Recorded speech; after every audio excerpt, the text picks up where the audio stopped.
So the question is, a man running on a horizontal road at 8 km per hour finds the rain falling vertically. He increases the speed to 12 km per hour and finds that the drops make angle 30 degree with the vertical.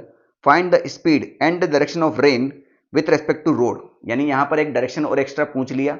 सवाल बिल्कुल पिछले जैसा ही है. आप चाहें तो इसको video को पॉज करके वो क्वेश्चन लगा सकते हैं, ठीक है ना. और इसको भी हम दो तरीके से करेंगे. पहला हमारा वही बेसिक तरीका, ठीक है, जो आपको बहुत पसंद आता है, रिलेटिव वेलोसिटी वाला. इसके बाद मैथमेटिक वाला. तो पहले सेकंड केस का डायग्राम बनाते हैं. जब ये भाई साहब है ना 8 किलोमीटर पर आवर से भाग रहे थे तो इन्हें बरसात कैसी नजर रही थी बेटा, नीचे की तरफ आ रही थी. क्लियर हुआ कि नहीं हुआ. तो इन्हें हम क्या करते हैं, रेस्ट में लेके आते हैं. तो इसको अगर मैं रेस्ट में लेके आऊंगा, है ना, मैं इसको अगर रेस्ट में लेके आता हूं और मान के चलता हूं कि बरसात जो है वो कुछ वर्टिकल से थीटा एंगल पर हो रही थी, तो ये वाला कंपोनेंट कितना हो जाएगा, V R G cos theta, और ये वाला कंपोनेंट हो जाएगा V R G sine theta. ठीक है. अब ये 8 किलोमीटर से भागना स्टार्ट किया तो इसे सिर्फ ये दिखाई देगा. इसका मतलब क्या हुआ, इसको अगर मुझे रेस्ट में लाना है, यानी यहां से यहां लाना है, तो इसकी स्पीड को उल्टा करके ऊपर चिपका देंगे, रेन को दे देंगे. इसकी स्पीड को उल्टा करके रेन को चिपकाएंगे, तो अगर ये दोनों कंपोनेंट बराबर हुए तभी इसे सिर्फ रेन जो है V R G cos theta से आती नजर आएगी. यानी पहली इक्वेशन जो आपकी V R G sine theta जो है वो तो 8 के बराबर आ चुकी है. काम खत्म. इसके बाद सिंपल सी बात है बेटा, रेन तो आपकी ऐसे ही हो रही है ना, जो रेन है आपकी वो तो ऐसे ही हो रही है. ये आपका V R G sine theta है और ये आपका V R G cos theta है. आपको समझ में आ गया होगा कि ये डायग्राम मैंने गलत बना दिया, वी आर जी इधर होना चाहिए. ठीक है भाई, मान के चलते हैं ना अपन.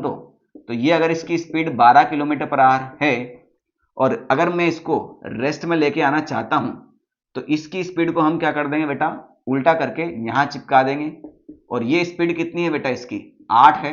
यानी 12 इधर है 8 उधर है, यानी इधर होना चाहिए था ये 4 और ये होना चाहिए था V R G cos theta. यानी जब ये 8 से 12 की स्पीड में भागेगा तो इसे रेन इस तरफ आती दिखाई देगी. और ये एंगल आपको कितना दे रखा है, 30 डिग्री दे रखा है. ठीक है, पिछले सवाल में भी हमने ऐसे ही किया था. तो बेटा ये वी आर जी कोस्टा हो जाएगा इसके लिए बेस, और ये 4 को अगर मैं यहां शिफ्ट करूंगा तो ये हो जाएगा परपेंडिकुलर. तो फिर से वापस वही टेन थीटा क्या हो जाएगा, परपेंडिकुलर डिवाइड बाई बेस, यानी 4 divide by V R G cos theta. तो टेन 30 कितना हो जाएगा, 1 डिवाइड बाई √3, है ना. ये हो जाएगा आपका 1 डिवाइड बाई √3. तो V R G cos theta ये कितना हो जाएगा बेटा अपना 4√3. ये दोनों इक्वेशन आ गई, दोनों का स्क्वायर करके ऐड कर दो, ये आपका वी आर जी आ जाएगा.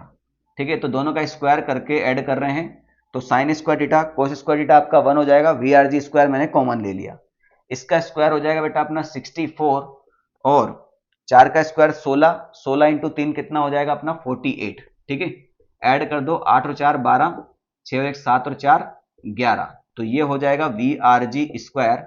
तो वी आर जी कितना हो जाएगा बेटा अपना √112. ठीक है, इसको सॉल्व कर लेंगे हम. ठीक है, तो वो आपका आंसर हो जाएगा. ठीक है, हमसे डायरेक्शन भी पूछा है. ठीक है, तो velocity of rain with respect to ground को आई कैप और जे कैप के फॉर्म में किस प्रकार से लिख सकता हूं मैं, ये 8 है बेटा अपना ए वाला, यानी ये हो जाएगा अपना 8 आई कैप. ठीक है, और जो ग्राउंड वाला है वो तो नीचे आएगा, यानी ये हो जाएगा माइनस. और ये वी आर जी कोष्टक कितना निकाला बेटा अपन ने 4√3, यानी ये हो जाएगा अपना 4√3 जे कैप. इसका डायग्राम बनाते हैं, उसके बाद ही इसकी डायरेक्शन निकल के आएगी, क्योंकि हमने पिछले वाले क्वेश्चन में देख लिया है कि अगर आपने direct J cap divide by I cap कर दिया तो यहां पर गेम जो है उल्टा हो सकता है, आंसर जो है गलत आ सकता है. तो इसका बनाते हैं बेटा, ये हो जाएगा अपना 8 आई कैप और ये हो जाएगा अपना 4√3. तो रेंज जो है वो कुछ इस प्रकार से आएगी. हमें निकालना है एंगल वर्टिकल से, यानी ये वाला एंगल निकालना है. तो थीटा हम ऑलरेडी मान चुके हैं, तो इसको हम कुछ थीटा डैश मान लेते हैं. तो ये हो जाएगा हमारा बेस की तरह 4√3, है ना, और ये हो जाएगा हमारा परपेंडिकुलर की तरह. तो टेन थीटा डैश ये कितना होता है बेटा, परपेंडिकुलर डिवाइड बाई बेस. यानी अगर आपने यहां सोचे समझे बिना y डिवाइड बाई x कर दिया तो वहीं अपना खेल खत्म हो जाएगा. भले ये तो आंसर दो ऑप्शन में मिल सकता है ना, डायरेक्शन भी दो ऑप्शन में मिल सकती है ना. तो गलती ना करें, थोड़ी सावधानी बरतें। 4 से 8 गया 2 बार, तो थीटा डैश कितना हो जाएगा बेटा अपना 10 इनवर्स 2 डिवाइड बाई √3। ठीक है, तो ये हो जाएगा इसका एक मेथड। दूसरे मेथड में मैं डायरेक्शन निकाल के नहीं बताऊंगा, ठीक है ना। चलिए इसी क्वेश्चन को सेकंड तरीके से करते हैं, मैथमेटिकल तरीके से करते हैं। तो हम मान लेते हैं, तो आपका वी आर जी कितना हो जाएगा बेटा अपना V X I cap plus V Y J cap हो जाएगा, ठीक है ना। तो फर्स्ट केस में हमने क्या बोला है कि जब velocity of man with respect to ground कितना होगा 8 आई केप होगा, तो उसे रेन कैसे दिखाई दे रही है वर्टिकली डाउनवर्ड। यानी वर्टिकली डाउनवर्ड का मतलब क्या होता है, एक्स डायरेक्शन की वेलोसिटी क्या हो जाएगी 0 हो जाएगी। तो velocity of rain with respect to man निकालते हैं, तो क्या हो जाएगा velocity of rain minus velocity of man, दोनों ग्राउंड के रेस्पेक्ट में। तो velocity of rain with respect to ground कितना है V X I cap plus V Y J cap minus 8 I cap, यानी ये हो जाएगा V X minus 8 I cap plus V Y J cap. तो अगर इसको मेन को रेन जो है सिर्फ वर्टिकली डाउनवर्ड नजर आ रही है, यानी सिर्फ ये नजर आ रहा है, इसका मतलब ये एक्स डायरेक्शन की वेलोसिटी क्या हो जाएगी 0 हो जाएगी। यानी यहां से वी एक्स कितना आ गया बेटा अपना 8 आ गया, एक चीज तो निकल के आई। अब दूसरे केस में चलते हैं। सेकंड केस में क्या हो रहा है भाई, velocity of man with respect to ground कितना हो गया 12 आई केप हो गया। तो velocity of rain with respect to man कितनी हो जाएगी, डायरेक्ट लिख देता हूं बेटा V X minus 12 I cap plus V Y J cap. इस केस में ये रेन जो है वर्टिकल से कितना एंगल बना रही है 30 डिग्री। तो फिर से डायग्राम की तरफ चलते हैं, मान के चलते हैं रेन इस प्रकार से हो रही है ना। उधर भी मान सकते हो आप, कोई दिक्कत वाली बात नहीं है ना। आप चाह रहे हो भाई सर आपने अभी पिछले वाले मेथड में तो इधर बताई दी थी, तो बेटा ले दे के वो उधर ही आई थी, है ना, वो आपकी इच्छा है, कोई दिक्कत नहीं है। मान के चलते हैं ये वाला एंगल 30 डिग्री बना रहे हैं, ठीक है। तो इसका ये वाला कंपोनेंट कितना है, ये तो वी वाई है, और ये वाला कंपोनेंट कितना है वी एक्स माइनस 12, ठीक है। तो 30 डिग्री है, तो टेन थीटा क्या होता है परपेंडिकुलर डिवाइड बाई बेस। अगर इस वेक्टर को मैं यहां शिफ्ट कर दूं, है ना, इस वाले वेक्टर को मैं यहां शिफ्ट कर दूं, तो ये वी एक्स माइनस 12 किसकी तरह बिहेव करेगा बेटा परपेंडिकुलर की तरह, और ये बिहेव करेगा बेस की तरह, ठीक है। तो मैं ऑलरेडी बता चुका हूं, अगर आपने y डिवाइड बाई एक्स किया तो यहीं पर खेल खत्म, ठीक है। तो टेन 30 डिग्री कितना हो जाएगा बेटा अपना V X minus 12 divide by V Y. तो ये हो जाएगा 1/√3।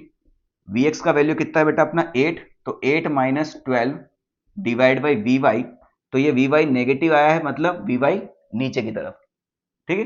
तो 8 माइनस 12 माइनस 4, तो ये हो जाएगा -4√3। वापिस वी एक्स और वी वाई दोनों का वैल्यू आ चुका है, दोनों का वैल्यू हम यहां रखेंगे और फटाफट आंसर निकाल लेंगे, ठीक है ना। चलिए, तो आ गया होगा आपका आंसर, तो है कि नहीं।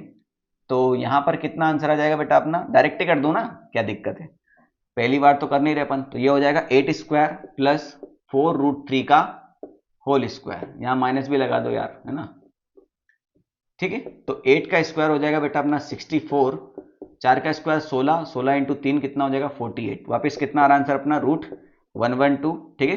डायरेक्शन में इसके पिछले वाले मेथड में ही बता चुका हूं, ठीक है।